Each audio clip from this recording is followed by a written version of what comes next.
Hello everybody, this is the notes for Calculus, Chapter 6, Section 1. As it says here, Chapter 6, we're getting into some applications. We're going to be doing some, still finding the derivative, but talking about some other applications, related rates, which is really a lot of story problems, how when one thing changes at a certain rate, it causes another thing to change at a certain rate. Taking some derivatives of some more complex functions, they're called implicit equations, where you really can't solve for y, but you still got to take the derivative. So some different stuff. It's not just graphing functions. However, this first section is kind of like Chapter 5. So in actuality, it's kind of a review. But what we are talking about is absolute maximums, absolute minimums. And like it says, it is the largest or smallest y value on an interval. Okay, so looking at these graphs here, you can see on the first graph here on the left, you've got an absolute maximum. We're only looking at a set interval. We're only looking at these x values between x1 and x2, or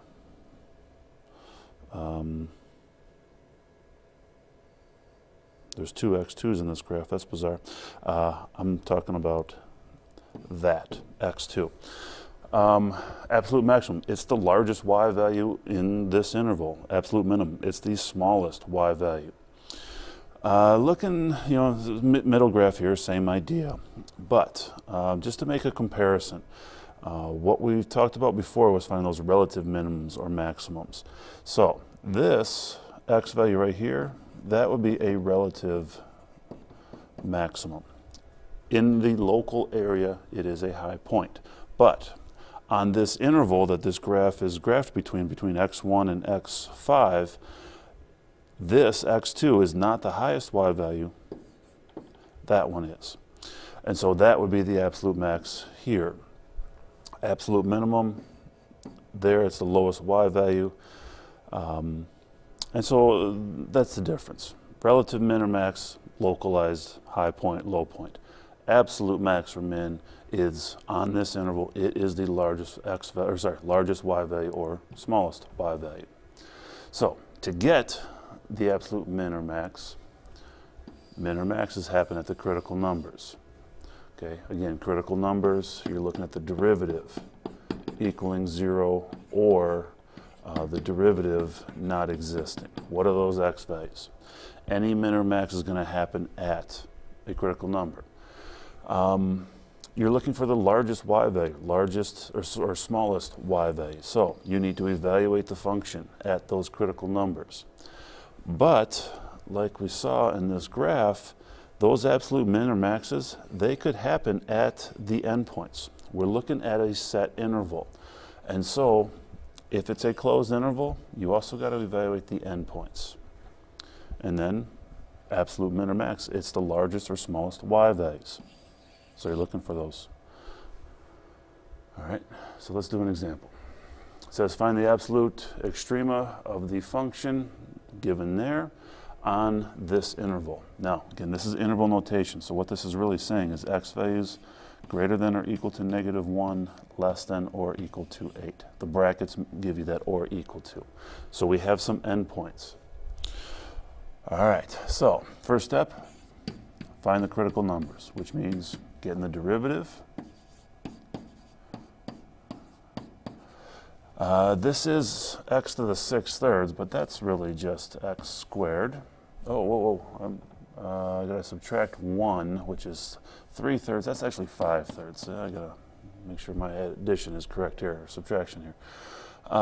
Minus 2/3 of 16 is 32/3. X to the -1/3. Okay. So, what can we factor out? We got to set this thing equal to 0. What can we factor out? We can factor out an 8/3. We can factor out an x to the -1/3, which is going to leave us with the first term, 8/3 is factor out. We have this 5/3 power, take away the negative 1/3. That leaves us with an x to the 6/3, which is x squared, minus, if we take out an 8/3, we're left with 4. And we took out the x to the 1/3. And so that is what we're left with. When we set this equal to 0, we have x squared minus 4 equal to 0. Setting that factor equal to 0. This x to the negative 1/3, this is 8 over 3 x to the 1/3. We set that equal to 0. So now here, we add 4 to both sides, we take the square root of both sides, we get positive or negative 2. This thing, because it's a fraction, the numerator equal to 0, the numerator is 8, that's not going to happen. But we also cannot have an x value of 0. That would make that thing undefined, which would make the derivative undefined. So we've got 3 critical numbers. We've also got some endpoints. All right, now, the lowest y value we're dealing with is negative 1. So this x value of negative 2, we don't want that one. It's just not in our interval. So what we need to do, we've got our critical numbers, we've got our endpoints for the interval, we go to our function f. We plug in the endpoints, we plug in critical numbers in the interval. We have a positive 2, and we have the other endpoint of 8. Okay, I just had to hit pause there to get the calculator up onto the screen because I had forgot about it. So we got to evaluate the function at 4 different x values. The quickest way to do that is to type in the equation into the calculator, and just like I'm going to graph it. So x to the power of 8 divided by 3, close the parenthesis for that exponent, minus 16 x to the power of, in parentheses, 2/3, close that parenthesis. And I'm going to go to zoom and standard just to give me the basic window.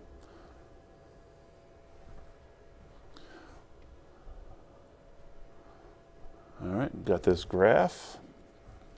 Kind of a weird looking graph, but that's all right. And I'm going to go to trace. I'm looking for the y values of the function at certain x values. So when x is negative 1, y value is negative 15. When x is 0, y is 0. And so having the graph here using the trace, it's kind of like your table feature. If you're used to using the table, great, that's fine. You've got 4 different x values that you can plug in. Doing the graph, doing the table is a lot easier and quicker than plugging in the x value, doing the order of operations, and then getting your answer. So just trying to make it a little bit quicker. Negative, at an x value of 2, negative 19.048, and the endpoint of an x value of 8, 192. Okay, the question is, what is your absolute extrema? Mins or maxes? Absolute minimum is the smallest y value, right here, absolute minimum. Now the question will either ask for the coordinate, in which case you would just list 2, negative 19. It could ask for the location, which is your x value. It could ask for the value of the absolute minimum. The value would be the y value. The absolute maximum is the highest y value, 192. So this is our absolute max. And that's what we're doing for this section. That is it. Bye.